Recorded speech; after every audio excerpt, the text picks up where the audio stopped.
Welcome to What That Means with Camille. In this series, Camille asks top technical experts to explain, in plain English, commonly used terms in their field. Here is Camille Morhart. Hi, and welcome to today's podcast, InTechnology. What that means, we're going to talk about deepfake today with Ilke Demir. She's a senior staff researcher in Intel Labs, and she studies all kinds of things. Help me out here. 3D, computer vision, what else do you look at?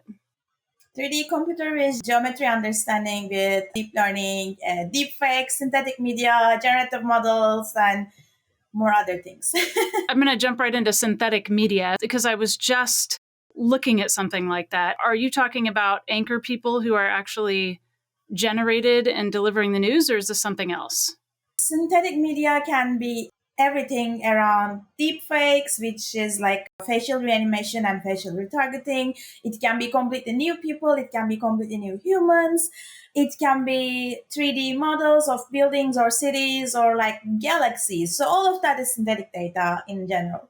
We're going to spend a little bit of time on deepfake.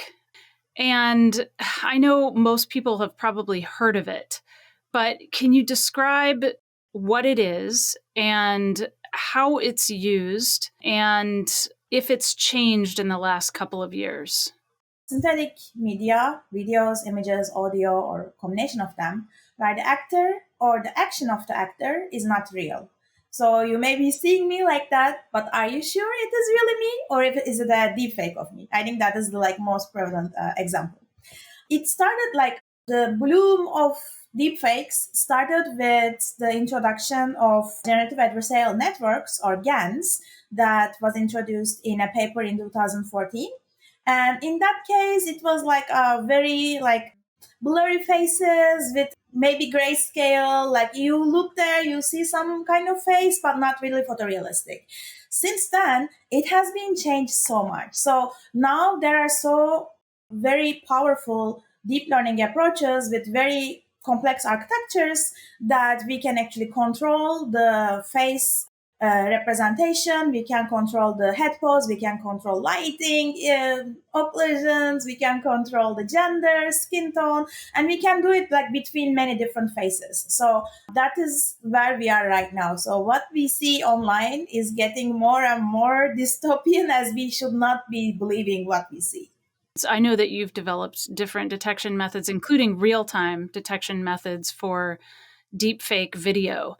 Can you talk about the spectrum of, I guess, are they all biometric things that you look at to see if just a person is a person, let alone whether it's actually the person, but let's start with just this is a real human versus a generated computer image of a human.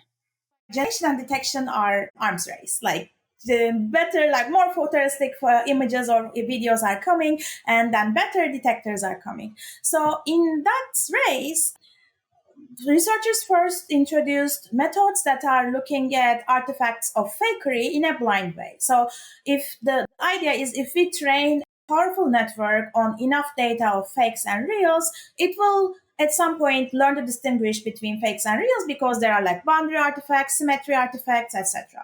Well, that is a way, of course, and it is working for some cases, but mostly those are very open to adversarial attacks. Those are very open to have the tendency to overfit to the data sets that they are generated on.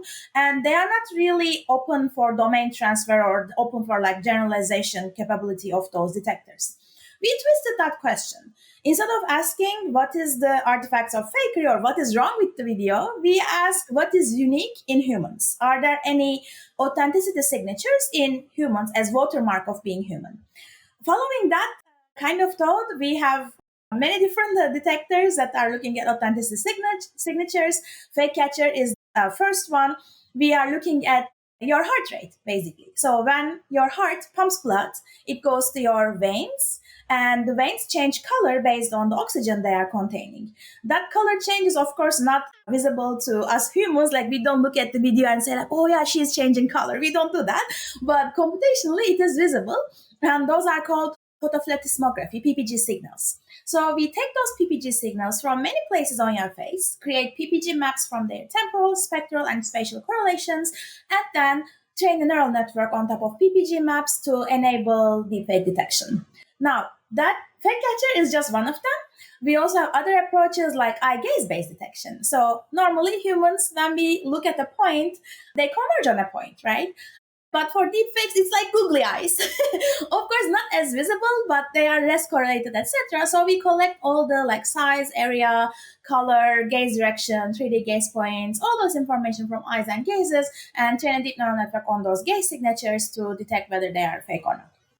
And I remember a couple of other things from your research with eyes, because eyes were actually a little bit more specific, or let's say the error rate was lower with eyes than the PPG, right? Not exactly. On the same data set, the PPG detection accuracy with PPG is higher than the detection accuracy with eyes because PPG is looking at the whole face, but the eyes are just looking here. So the information content that they're extracting signals from are smaller, and that is expected to reflect in the accuracies that the eye gaze-based detection is a little bit lower. It's not as low, like very low, but it is lower than fake catcher. If there are like eyeglasses or like some occlusion on the eyes, or the eyes are very small that we cannot see the pupil, etc., in that case fake catcher can still look at the face and give a dependable deepfake accuracy. And we foresee that ensemble of such authentic clues in a platform will give us algorithmic consensus so that all customers or companies can depend on. I'm sure it's like you said, it's this arms race. And so then the computers or AI will figure out how to generate a convergence of vision, fake the convergence of vision so that we can no longer find that out. They'll fake the vertical scanning that humans do, and we can no longer detect there. And then they'll figure out how to make sure the pupil or iris aren't changing in size as much as they're doing now. Ultimately, are we going to need to be looking at actually an individual human and saying, okay, this is your heart rate, so we know that you're the one speaking, or this is your gaze, as opposed to just a human, a generic human gaze? Person identification is a completely broad research topic. We haven't invested our resources yet. We are just looking at the problem as fake or real detection. For heart rate, it is very unique to humans. So if you have the actual heart rate that is measured, that heart rate and how it is changing can be strong signal to identify a person, identify that like it is Ilke that is talking. But finding that heart rate exactly from the video is not really possible because there are so many things that are changing. Even if you are looking at my face with no occlusions, no lightning conditions, the camera parameters may add something, the illumination may add something, like something passing by my window creating a shadow on me may affect the PPG signal. So exactly finding that unique signature per person from video is very hard. So you're not looking into watermarkings, for example, an individual human, or identifying an individual human and then saying, validating that that is the person whose video it is. We are finding that real humans collectively have PPG signals that is consistent on their faces. Okay, I have heard some people claim that, did you see the movie Maverick, the new one that came out? Not yet, sorry. Oh, okay. Well, it's got Tom Cruise and a bunch of folks in it. I've heard it claimed that, well, we're going to find out later that that was all generated video of actors. And I'm just wondering, now, this is, just sort of a wild claim right now, but it just makes me think, is that something, as a tool, could be used negative or positive, but could we generate humans that we recognize? I don't want to see Tom Cruise anymore because he has so many deep fakes, and we have been looking at all of those deep fakes so much that maybe a movie is nothing novel for me because I keep seeing Tom Cruise anyway. So anyway, generation of deep fakes is a huge topic, and we want to do it responsibly. And it is possible to create a whole movie just by deepfakes if we have enough reference images and videos of that person. Not for 2D movies, but actually for 3D. We have a story to tell here. We were doing 3D capture, 3D volumetric reconstruction that is used in AR and augmented and virtual reality movies, which actually premiered in Venice Film Festival, Tribeca Film Festival, etc. So we had those 3D productions in Intel, and one of them is an AR series. So for that AR series, because of COVID, the actor couldn't come to this huge studio for volumetric capture. We said, okay, like take a video of yourself at home with the script so that we can actually make a 3D deepfake of you using the 2D footage that you give us and using the earlier 3D footages that we took, that we reconstructed of him. And we actually did that face retargeting, which is like taking the mouth, hand gestures, like facial gestures, etc., from 2D video and applying it to the 3D capture of him that mimics him in 3D. So if we did this for that little AR series very quickly, then it is definitely possible to do it in 2D, which is a little bit easier to do for the whole movie. Do you have any concerns about this? Just generally, when you think about deepfake, like what do you tell people to worry about? Or is it sort of shrug your shoulders? And what kinds of things are people looking at moving forward? I mean, we have ideas of verifying our identity for things maybe that we're posting. We used to think of video as a way to verify we actually said it. What kinds of directions is the world looking at taking to verify identities? Our presence is pushed more from physical presence to digital presence. And we have all those like passports, IDs, everything to verify our physical presence, but not our digital presence. There are some biometrics that are going like fingerprints, etc., or retinal scans, but they are like a little bit more high level. It's not like used for our video like this, right? So we are trying to implement deepfake detection for that because we have seen in news and in many real world cases that deepfakes are used for political misinformation, for forgery, for fake court evidences, for adult content, and for all of them we need some verification purposes, we need some authentication purposes, and deepfake detection is one of them. It doesn't exactly say that okay, you're Camille, okay, I am Ilke, but it says that this is a real human. And most of the deepfake approaches are trying to impersonate someone one-to-one, and in that case it is easy to say if it is fake then it is not that person. We are also developing other approaches about how we can create responsible deepfakes, how we can like enable that creative process of creating synthetic humans, creating digital humans in a way that it is responsible and it's not impersonating someone one-to-one. So the main concern is that you're treading on an actual person's identity versus that somebody can't tell the difference between, say, a fake actor or a real actor in a piece of art. Yes, we want to distinguish fakes from reals before going to the identity reveal.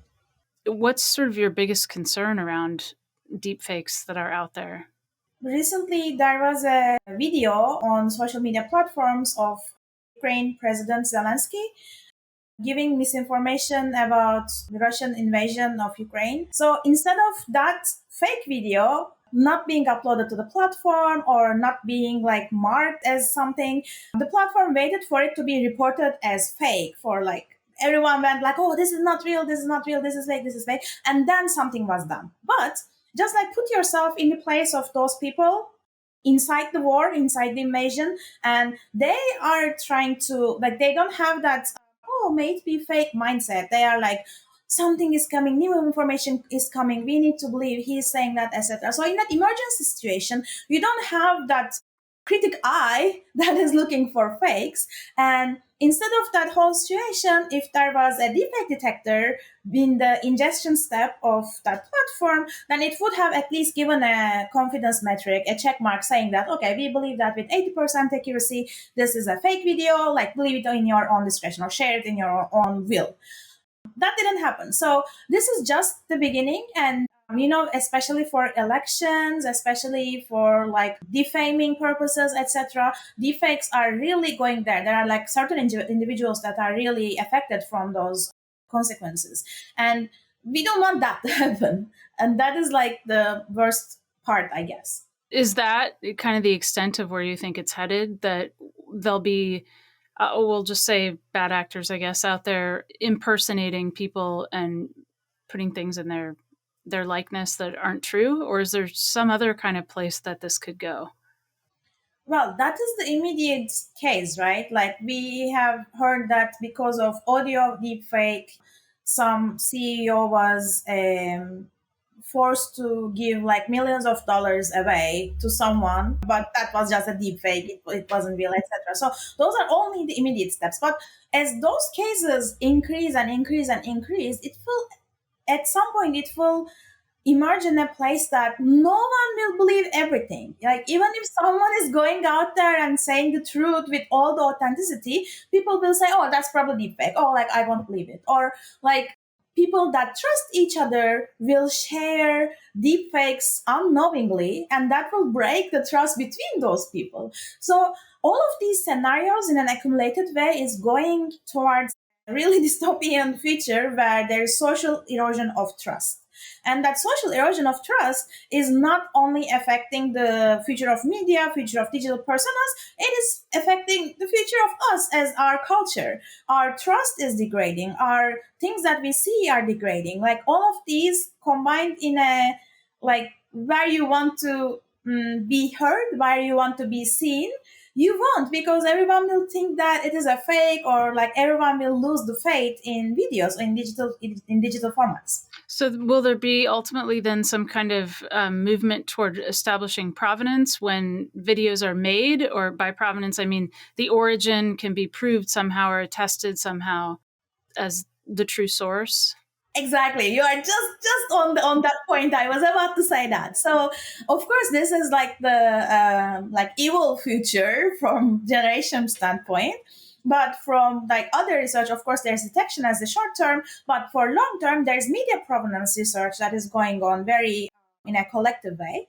And media provenance is knowing how a piece of media was created, who created it, why it was created, was it created with consent? Then throughout the life of media, was there any edits? Who made the edits? Was edits like allowed as a, like all of the life of media and what happened to it will be stored in that provenance information. And because of that provenance information, we will be able to believe what we see, saying that okay, like we know the source, we know the edit history, etc. So this is a legit piece of media, which is original or fake, because there are so many creative people like visual artists, like studios, and those are like those have been creating synthetic media and synthetic data like through their lives. So we want to also enable that. For that purpose, there is currently a coalition, C2PA, Coalition for Content Protection and Authentication. That's a coalition for media provenance with Intel and Adobe and Microsoft and ARM and several other companies, where they put together all the beautiful minds of all of those people to create open technical standards, to create policies around content generation, media provenance, and how we can enable and protect the trust in media all at the same time. And hopefully our future research is also following in that direction. Sorry, I cut you. No, I'm just wondering, as we move toward testing to people's identities, like you're saying, or provenance of media, are we going to then have to rely on some sort of central authority to kind of check that this is verified? Or are we going to be able to do that in a distributed way, or will it be a hybrid? That is a perfect question. There are several ideas about that, but our research is to actually make media live on itself. So the authenticity information should inherently be embedded in the media itself. So we can, like watermarks that have been Like used in the file, you mean? yeah, in the file, but in the file in a way that it is protected and not changed, right? So we want the media to be self-explanatory and self-authentication enabled. So, for example, if we have all of these generative adversarial networks that are creating very nice synthetic media, can we actually embed the authenticity information and provenance information inside that media? So when it is rendered or when it is consumed or when it is downloaded, the authenticity information is decoded and it gives the information. If it is a fake piece of media or unauthentic version, then the decoder will say that, well, this is not the key. This is not how it was created. So this is not it. Our research will be more focused on that, but there are other like crypto-based systems or like blockchain systems that are doing that authentication and verification of genuine media. Is what you're talking about just before the crypto systems, is that hardware based or software based or both? So ideally, if we have all the camera manufacturers in the world come together and decide that, okay, we need to do this hardware based authentication for all the photos that are taken in the world, that would be a hardware based solution and it would be a lovely solution. But of course, that is like a maybe too long term of a solution that we cannot gather all the camera manufacturers in the world, right? So we need to have software based solutions. Now, where do you put those software based solutions in the life of a media, right? You can try to put it at consumption, but it is too late. At consumption, it was already created, edited, done something. On consumption level, we only can do detection and we can also do source detection. So for synthetic data, for like synthetic video, we can actually, we published some work for detecting the source generative model of a video so that we can say, okay, this was created by face swap, this was created by face to face, etc. So that is one little information that about provenance that we can give at the consumption time. Now, if we go back to one step before, which is probably the editing time, in the editing time, maybe some of the software editing tools can embed some certificates, some signatures inside the data so that it will be at least known that it was edited by the software. The creation is unknown, but editing is known. And again, if we go back and back, if it was a synthetic media that is created by a software, we can use those like authenticator integrated GANs that I talked about. Or if it's hardware, then we still need something in between to anonymize all authenticity representations. So should artists and politicians and other people who are in media often pay close attention now to what kinds of contracts they're signing in terms of what digital content rights they retain? Is that kind of a hot topic right now? Absolutely. I don't know whether you have seen that there was a news article saying that Bruce Willis gave away his deepfake rights to some company. And it was like, wow, like they can do a whole Bruce Willis movie without Bruce Willis, you know? Then there was like a few days ago, there was another news article saying that, well, that information was fake. Bruce Willis never signed a deepfake contract.